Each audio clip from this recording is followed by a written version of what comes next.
adventure, sports, outdoors.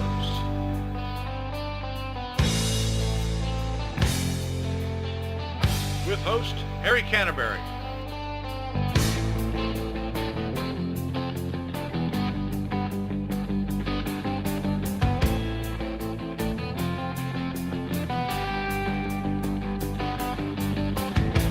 There I was, back in the wild again, and I felt right at home where I belong. I had that feeling coming over me again, just like it happened so many times before. Yeah.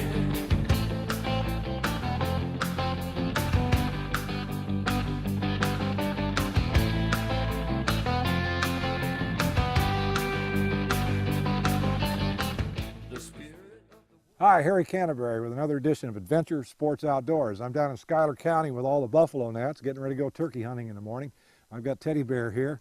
He doesn't like the bugs any more than I do. We've got a three-part show. The first part, we're going to be in Springfield, Illinois at the Capitol with iGold, with the Illinois State Rifle Association's annual event to try to get the state of Illinois to allow you to defend yourself, to carry a gun.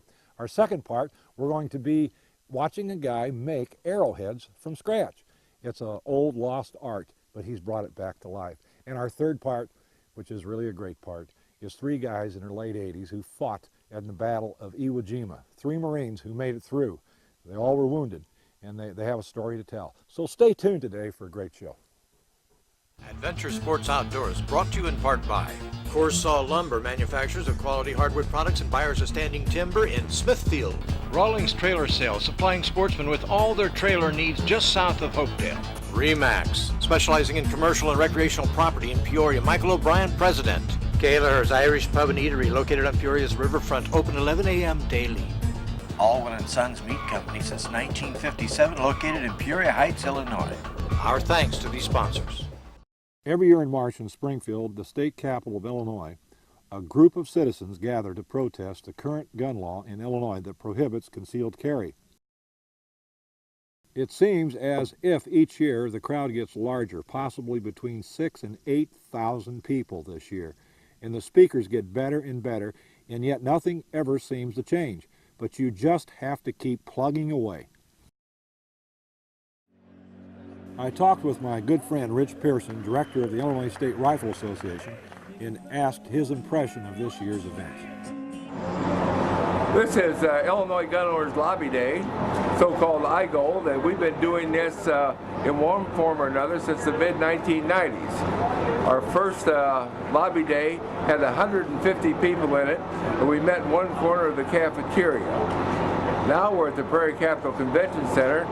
We generally always have between 6,000 and 8,000 people show up, and it looks like it's going to be a very good day today.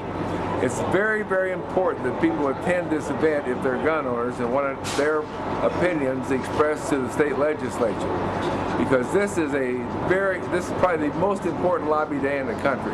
It's also one of the biggest in the country, and it lets the state legislature and the governor and all the powers that be in Illinois how important your rights are to you. And it certainly makes them more nervous when you show up. One of the things that we'll be doing this year is promoting concealed carry legislation. And as you might or might not know, in every state that's enacted this, the crime rate has gone down about 20%. The two groups most affected by this are the elderly and women. But the crime rate generally falls. The only time that the crime rate goes up is vandalizing vending machines and auto theft, because apparently they don't have concealed carry.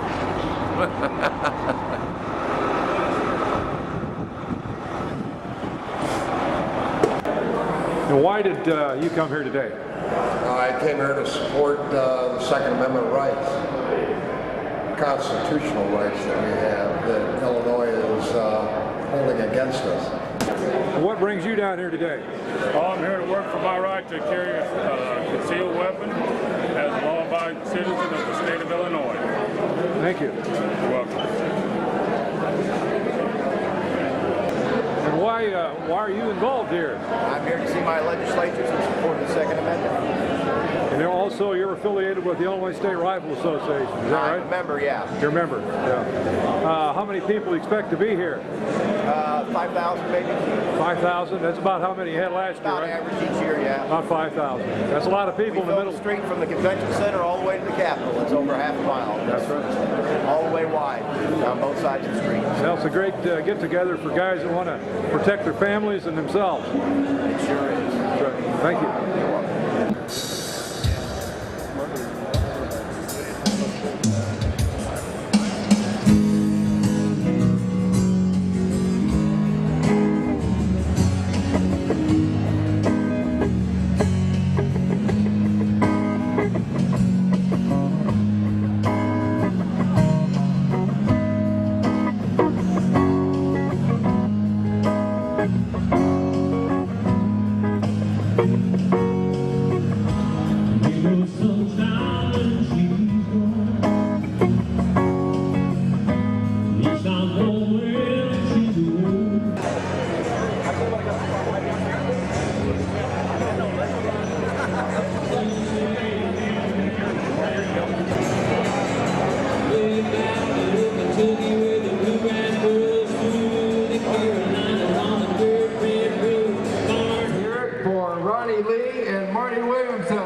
Thank you, guys. Thank you very much. Would all those in the back please come forward and grab a seat up front here? We have some great speakers for you. Dr. Susanna Hupp, of course, is going to be here. And so if we can get you all to grab a seat someplace, come in out of the lobby, that would be most helpful. It's good to see a sea of yellow here again.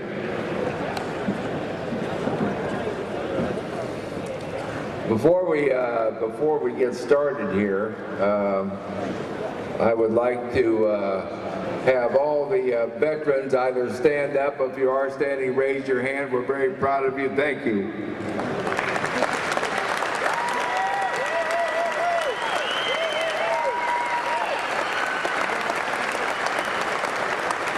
You know, I got to tell you, I like speaking to the non-choir. I like speaking to the non-gunnies, but sometimes it just kind of warms the cockles of my soul to be amongst like-minded people. So thank you guys so much for coming today. And it amazes me that there are this many people here on a weekday.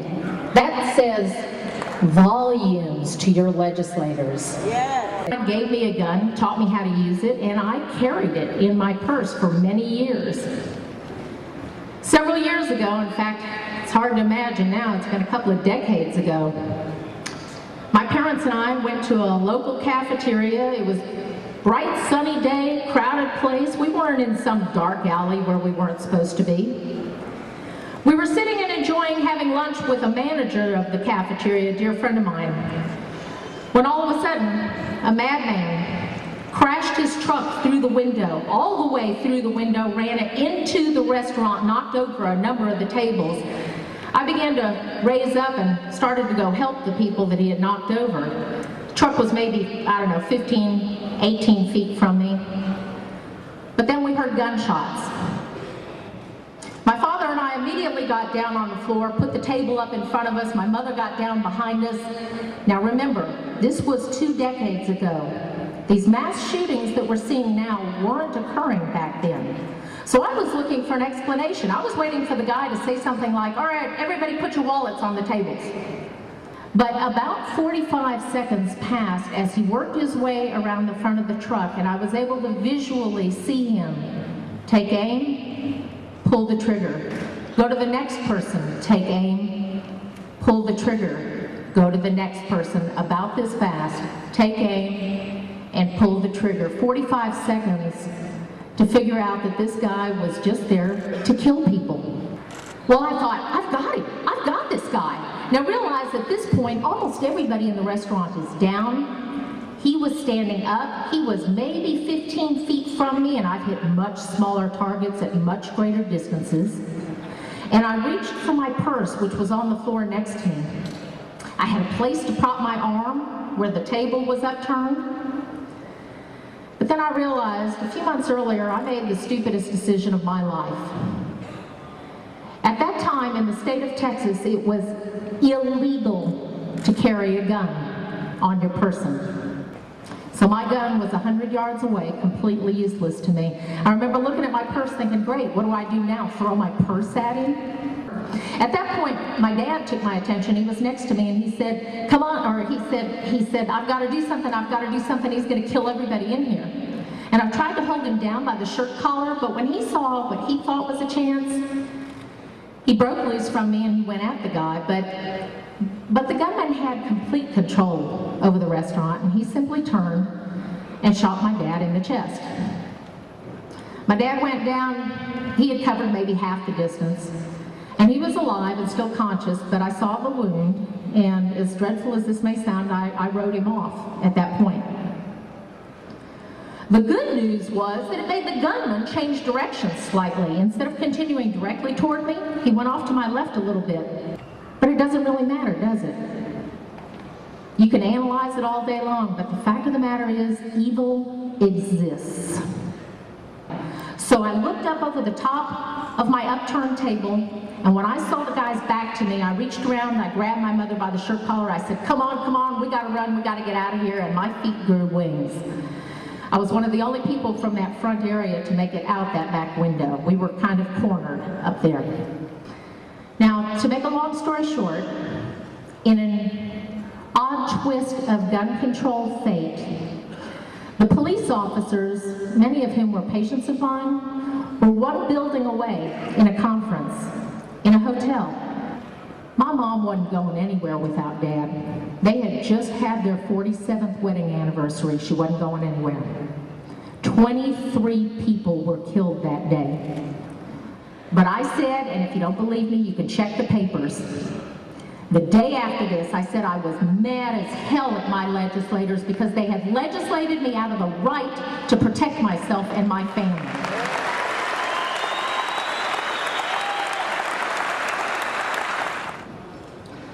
Since that time, every state in the country has gotten concealed carry except for Illinois. Aren't y'all proud? This is a pitched battle that needs to be fought every year until this legislation is passed. In every state, 49 states, that's right, which has passed this into law, there has been a 20% reduction in crime immediately after the law is passed.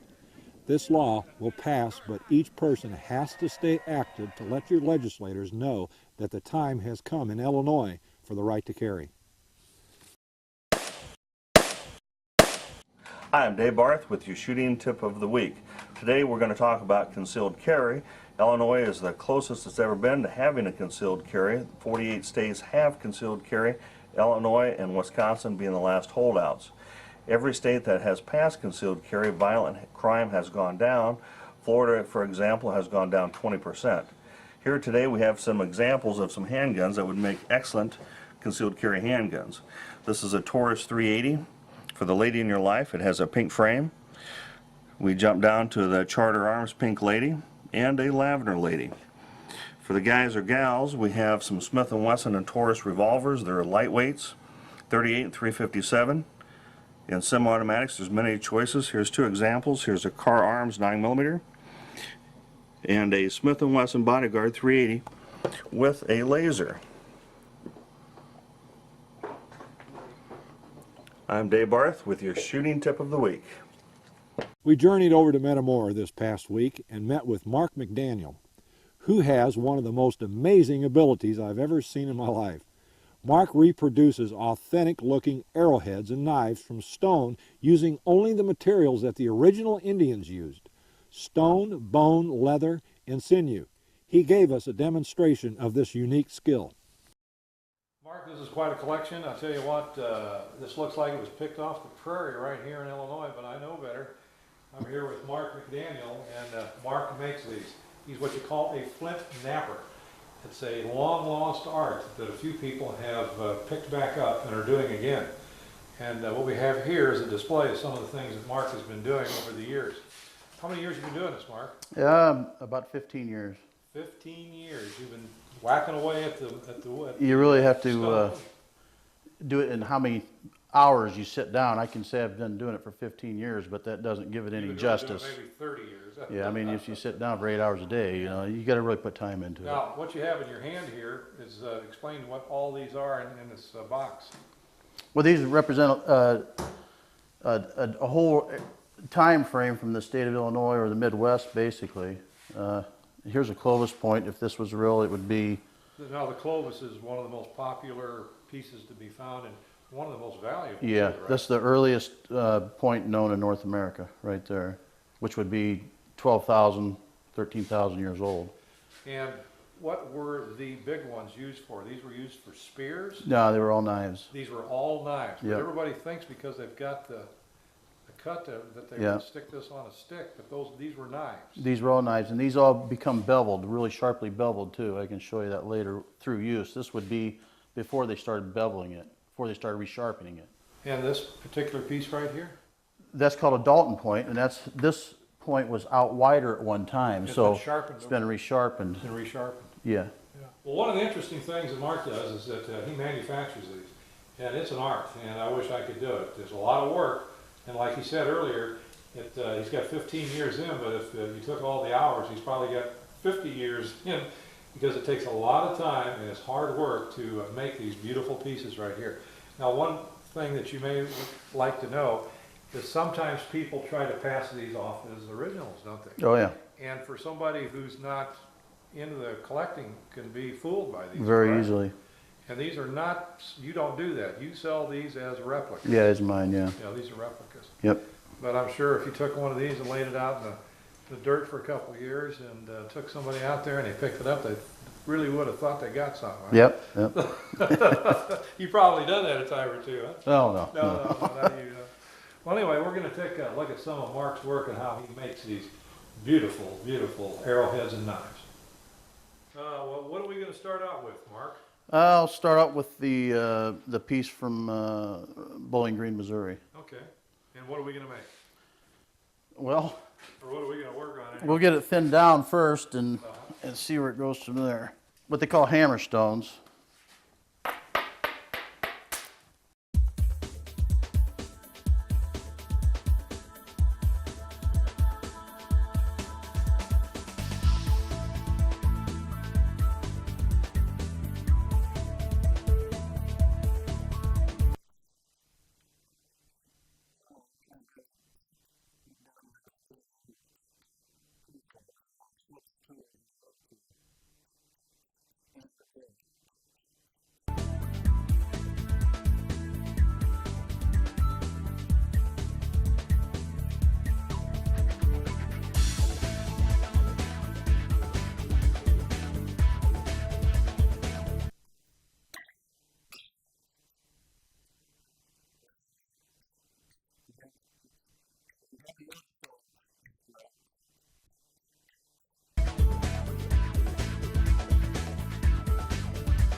This is a Midwest style Thebes, they call it.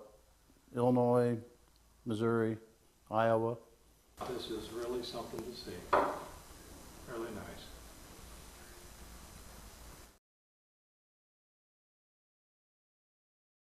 Rolling. You know, that was interesting and impressive. And I'll tell you what, the only way I'm ever going to get an Arrowhead is to find one like I have before, because I'm certainly never going to make one like that. But I want to thank you for the grand tour of flit napping. It's extremely interesting. It looks to me like a real hard thing to do, but it's a passion of yours, and you got really good at it. Yep. Really, really good. So, but like I said, I'm going to be out in the woods looking for them. I certainly won't be making any. And finally, our last section is a tribute to 3 survivors of one of the greatest battles ever fought in the Pacific, Iwo Jima. Over 7,000 men died, and it featured some of the most horrific fighting in World War II. 3 veterans were honored in March to celebrate the anniversary of this battle. They began with an appearance on my Red Nose Gang radio show at WOAM, and we talked to them about their events. Hey, we've got our first guest coming up right now. I've had Ted Nugent on, and we've had all sorts of celebrities and all sorts of great, nice people, interesting folks, but this is the first time that I've been so honored to have these people come in.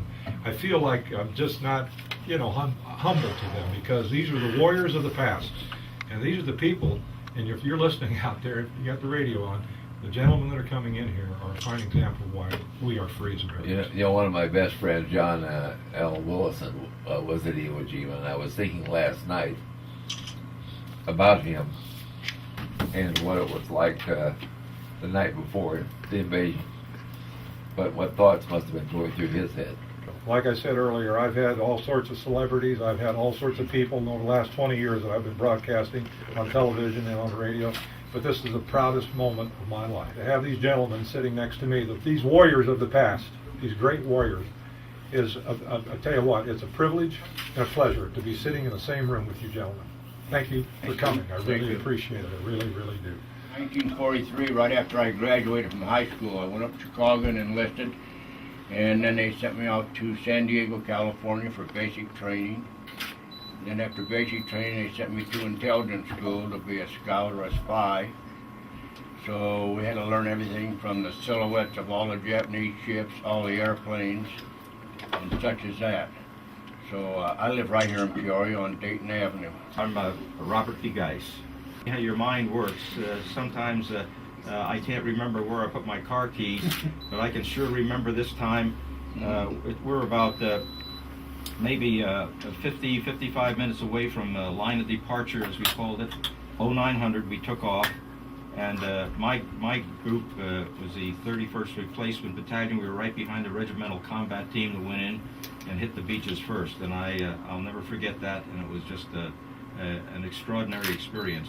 It was really an adventure for me. I thought it was you know, another Marine operation of 3 or 4 days, but it turned out to be 36 days, and that's something that was quite a shock to me. But it was a great. We were all crammed into Higgins boats, about 35 of us. We couldn't sit down, and we had our combat packs. We were issued 2 extra bandoliers with armor-piercing shells. We had our M1s, and the thing about it, we didn't have all the protective equipment that the guys have today. And we had no flak jackets. We had our steel helmets. And other than that, we had no other protective devices. And I think that we all had gas masks, and that intrigues me, because that was the first thing we jettisoned that we got to the beach, gas masks. The beach was just loaded.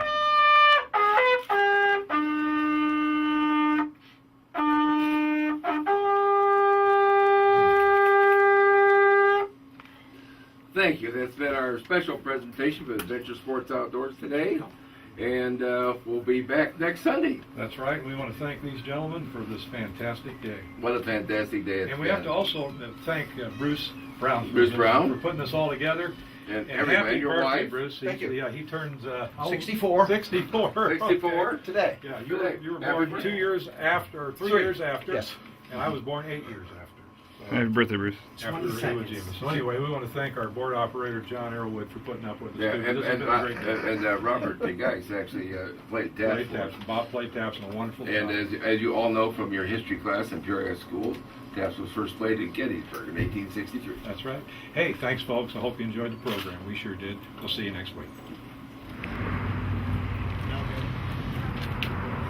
2, 3, set, up!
We're going to cut off a little sliver for everybody. Okay. But this is one for the core.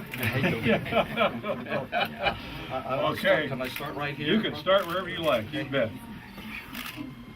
Hoorah! Hoorah! Hoorah! Semper Fi, baby. There you go. Hoorah, you Marines! Hoorah! Wow. Good job. Did a real nice color guard after the show. And here's Chuck Brown, Robert DeGeis, and Cliff Schmidt. Adventure Sports Outdoors, brought to you in part by Corsaw Lumber, manufacturers of quality hardwood products and buyers of standing timber in Smithfield. Rawlings Trailer Sales, supplying sportsmen with all their trailer needs just south of Hopedale. Remax, specializing in commercial and recreational property in Peoria. Michael O'Brien, president. Gaylor's Irish Pub and Eatery, located on Peoria's riverfront, open 11 a.m. daily. Alwyn & Sons Meat Company since 1957, located in Peoria Heights, Illinois. Our thanks to these sponsors.